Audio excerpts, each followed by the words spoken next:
On a perfectly normal August 24th in the year 79 AD, Mount Vesuvius suddenly erupted. Too busy dying, terrified residents weren't doing much writing, except for one man. Does his account line up with what archaeologists discovered centuries later? Keep watching to find out. Well, it's definitely interesting to really dig into Pliny the Younger and his account of the destruction wrought by Mount Vesuvius. It's also worth noting that he was only 18 at the time. In short, he's done more than write one thing, even if it was a work of immense historical significance. So what were those things in a nutshell? He was the nephew of the rather esteemed Pliny the Elder, a military man and naturalist best known for his natural history, a massive compilation of his observations of everything from bee hygiene to the general beauty of nature. Pliny the Younger was poised to leave his own mark on the world as a wealthy Roman academic. He worked as a lawyer and rose through the administrative ranks to some of the highest positions in Rome. From there, he worked closely with a bunch of different emperors over the years, and with that experience under his belt, he made the move toward writing. His books were ultimately a compilation of his letters, but they ran the gamut when it came to topics: literature, philosophy, science, business, but especially politics, leaving behind descriptions of just about every important Roman official he came into contact with. Well, then, who would you have us fight, sire? Poseidon! To really get a sense of how exactly this story works, it helps to get a bit of context out of the way. Because while Pompeii, the city frozen in time, buried in ashes, is certainly the most famous city affected by the eruption of Mount Vesuvius, it wasn't the only one. After all, a volcano isn't picky about where it affects. Another major city hit by the destruction was the city of Herculaneum.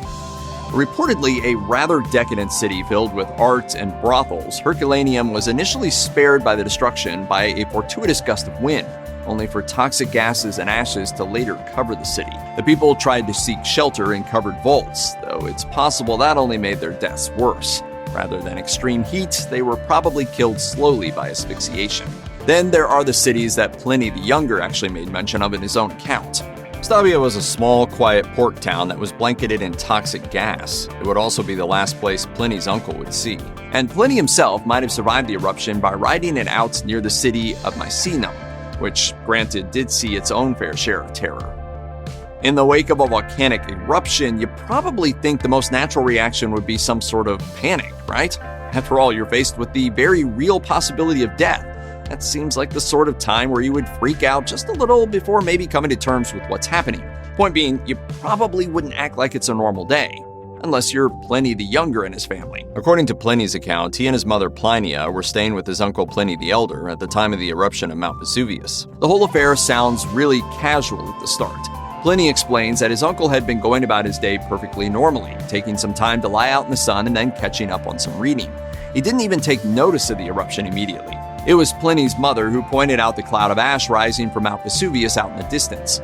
But his uncle didn't seem to be scared or concerned at all by this occurrence. On the contrary, he was apparently fascinated by it. Pliny wrote, "This phenomenon seemed to a man of such learning and research as my uncle extraordinary and worth further looking into. So he put together a ship and crew to go get a closer look at the erupting volcano. He even extended an invitation for Pliny to join him, an invitation that Pliny decided to decline. Not so that he could get away from the volcano, but rather so he could have some time to get a little more work done." The beginning of Pliny's account of the destruction wrought by Mount Vesuvius makes his uncle out to be the renowned scholar. And while Pliny the Elder's intellectual curiosity upon first seeing the cloud of toxic ash does support that initial image, his motives for heading out to the volcano pretty quickly changed. Shortly after the eruptions began, Pliny the Elder got word from a friend whose wife was trapped in a villa at the base of Mount Vesuvius. He ordered even more ships to head into the middle of the disaster, his entire voyage changing from an intellectual pursuit to a philanthropic one. He intended to rescue as many people as he could from the chaos, and even in the face of black volcanic rock tumbling down into the ocean, he was said to have acted with, quote, calmness and presence of mind. Even as others began to panic around him, he seemed to try to calm their fears by acting as if nothing was wrong. He even called for a bath and dinner, going about it with, quote, cheerfulness, or at least with every appearance of it. Even upon seeing the fires of a volcano light up the night, he assured those around him that it was just the glow from the abandoned burning villages. That power of positive thinking couldn't save him, though, and having just barely started the rescue mission in earnest, Pliny the Elder was killed. Once the worst of the disaster rolled around, the scene in Pompeii and the surrounding cities was nothing short of something you'd see out of a disaster movie. And that's really not an exaggeration. Pliny explained in his account that his uncle likely saw all of it while sailing to rescue people stranded in their towns. Cinders were falling from the sky along with ash, and pieces of blackened burning pumice were even beginning to fall into the ships themselves. And things only got worse from there. Homes began to fill with ash and stone to the extent that people couldn't get out of the buildings. The scene near Mycenium was only marginally better. Pliny explained that he and his mother had to constantly stay vigilant, brushing off the, quote, heavy shower of ashes that rained down onto them, lest they be completely covered by the stuff. By the time the immediate danger had passed, the entire city looked like it had been blanketed, Pliny described as if with snow. Imagine being in the midst of a natural disaster. Imagine fearing for your life, not knowing exactly how or when things might end. It's pretty bleak. But now add to that the constant sound of people shrieking and oppressive pitch-black darkness. And that's basically the state of Mycenium in Pliny's account. All of the ash kicked up into the air by the eruption began to literally block out the sunlight, leading to darkness even more complete than the night. Pliny described it as he sat with his mother in an alley as the kind of dark that was darker than a cloudy day or moonless night. He described it by saying, "Night came upon us, that of a room when it is shut up and all the lights put out." This wasn't a quiet night by any means. No, it was the stuff of horror filled with, quote, the shrieks of women, the screams of children, and the shouts of men. Some called out for family, some for a quick death. The pious begged the gods to show mercy, but a fair few began to doubt that the gods even existed at all. This nightmarish cacophony raged through Pliny's endless night before the dust finally settled, letting the sun shine again. While there's definitely a level of morbid fascination with the horror and the terror described in accounts of a natural disaster, there's also the more human aspect to think about. It's something that's present in Pliny the Younger's account of the eruption. After all, he and his mother stayed behind while his uncle left on a ship to investigate. Slowly becoming more aware of the true gravity of the situation, the two of them anxiously waited, uncomfortable with the idea of leaving the city while the fate of Pliny's uncle was still unknown. Eventually, both of them did finally make an attempt to leave, though Plinia begged him to leave her behind and go on alone. She was old and would just slow down his escape, she said. Instead, she'd be happy enough to know that he managed to flee to safety. Of course, he refused to actually do that, instead doing what he could to keep them both safe from both the volcanic eruption and the panicking crowds. In the end, both of them managed to survive the destruction and waited for news regarding his uncle, only to get confirmation a few days later that his body had been found on a beach.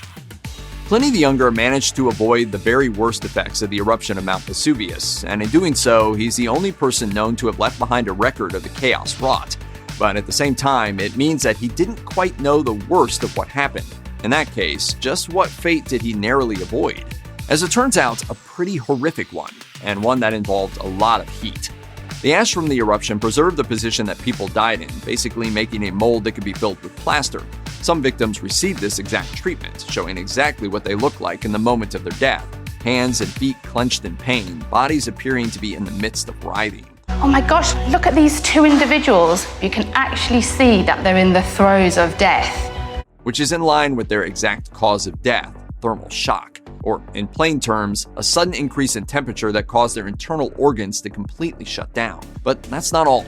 National Geographic explains that it got even worse. The sudden upward shot in temperature was likely enough to vaporize soft tissue and cause liquid in the brain to boil, with potentially explosive results.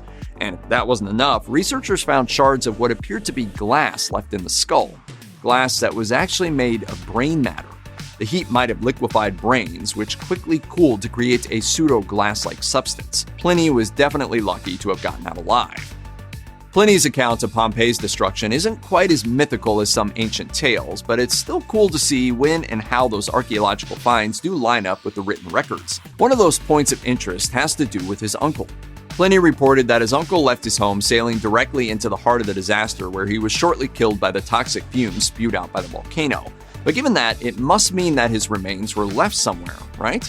In the early 1900s, a group of skeletons were found in the ruins of a city a few kilometers away from Pompeii, consistent with Pliny the Younger's account of his uncle's expedition.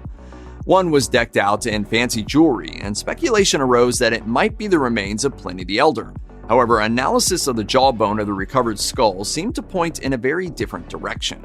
The owner of the jawbone was too young, and it was determined that he likely wasn't Italian. But strangely, the rest of the skull seemed to paint a different story, coming from someone of Roman descent who died sometime in their mid-50s, exactly Pliny the Elder's age at death.